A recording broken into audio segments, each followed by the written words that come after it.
ഇതുപോലെ നല്ല ഭംഗിയിൽ പൂത്തെളിഞ്ഞ് നിന്നിരുന്ന ഒരു സംഭവമാണ് ഇപ്പോൾ ഈ ഒരു അവസ്ഥയിലേക്ക് മാറിയിരിക്കുന്നത്. ഇതിൻ്റെയൊക്കെ ഒരു ടൈം എന്ന് പറയുന്നത് ഏകദേശം 1 മാസം 1.5 മാസമൊക്കെ തന്നെ ഉള്ളൂ. ആ ഒരു ടൈം കൊണ്ട് ഒരുപാട് പൂവുണ്ടായി ഇതേപോലെ ഉണങ്ങിപ്പോവും.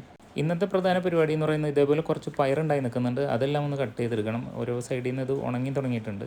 ഇവിടെ മാത്രമല്ല, നമ്മൾ കൂടുതലായിട്ട് കിട്ടിയ തൈയെല്ലാം ആ വേലിയുടെ സൈഡിലൊക്കെ നട്ടിട്ടുണ്ടായിരുന്നു. അതും അവരുണ്ടായി നിൽക്കുന്നുണ്ട്. ചൂട് തുടങ്ങിയപ്പോഴാണ് ഇവരെല്ലാം പൂത്ത് തുടങ്ങിയത്. എന്തായാലും ഈ ഒരൊറ്റ ട്രിപ്പിൽ നമുക്ക് ഇത്രമാത്രം കിട്ടി. ഇതേപോലത്തെ ഒരു 5-6 ടൈം എടുക്കാനുള്ളതുണ്ടാവും. ഇതാണ് നിത്യവഴുതനങ്ങ.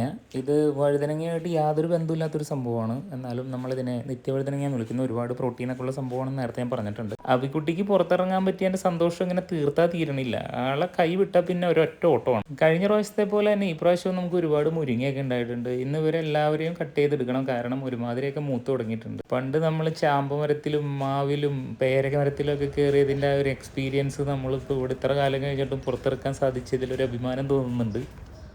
ഹായ് ഗായ്സ്, ഇന്ന് രാവിലെ ഞങ്ങൾ പുറത്തേക്ക് വന്നപ്പോൾ എൻ്റെ വീട്ടിൽ ഒരു കുരങ്ങനെ കണ്ടു.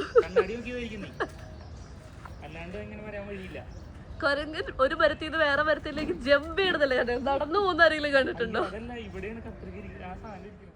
ഇവളിങ്ങനെ കുരങ്ങാന്നൊക്കെ വിളിച്ച് കളിയാക്കുമെങ്കിലും ആൾ ഭയങ്കര പാവമാണ്, ഭയങ്കര നിഷ്കളങ്ക. കാരണം ഇത് ഉണ്ടാക്കി വെച്ച് കഴിഞ്ഞാൽ ഒരു നാണമില്ലാണ്ട് വന്നിരുന്ന തിന്നോളും. അതും ഒരു കപ്പ് വെള്ളം പോലും ആ ഗാർഡനിലേക്ക് ഒഴിച്ചിട്ടില്ല എന്നുള്ളത് പ്രത്യേകം ഞാനിവിടെ ശ്രദ്ധയിൽപ്പെടുത്തുന്നു. നമുക്ക് ഇത്രമാത്രം മുരിങ്ങ കിട്ടിയിട്ടുണ്ട്, ഒരുപാടുണ്ട്. നമ്മളിപ്പോൾ സാധാരണ ചെയ്യുന്നത് എന്താണെന്ന് വെച്ച് കഴിഞ്ഞാൽ ഇത് പലർക്കും നമ്മുടെ ഫ്രണ്ട്സിൻ്റെ വീട്ടിലേക്കൊക്കെ കൊടുക്കുക. അതാണ് നമ്മുടെ ഏറ്റവും വലിയൊരു സന്തോഷം. അങ്ങനെ നമുക്ക് കിട്ടിയതെല്ലാം ഇതേപോലെ ടാഗ് ചെയ്ത് വയ്ക്കും. ഒരു കറിക്കുള്ളത് നമ്മൾ എടുത്ത് വയ്ക്കും. നമ്മുടെ വീടിൻ്റെ അടുത്ത വില്ലകളിൽ തന്നെ ഒരുപാട് പേരുണ്ട്. അവർക്കൊക്കെ നമ്മളെപ്പോഴും പറിക്കുമ്പോൾ കൊടുക്കാറുള്ളതാണ് വെജിറ്റബിൾസ്.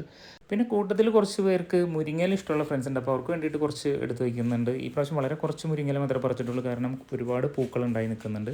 അപ്പോൾ ശരി ഗൈസ്, ഞങ്ങളിത് കൊടുത്തിട്ട് വരാം. വീഡിയോ കണ്ട എല്ലാവർക്കും താങ്ക്സ്.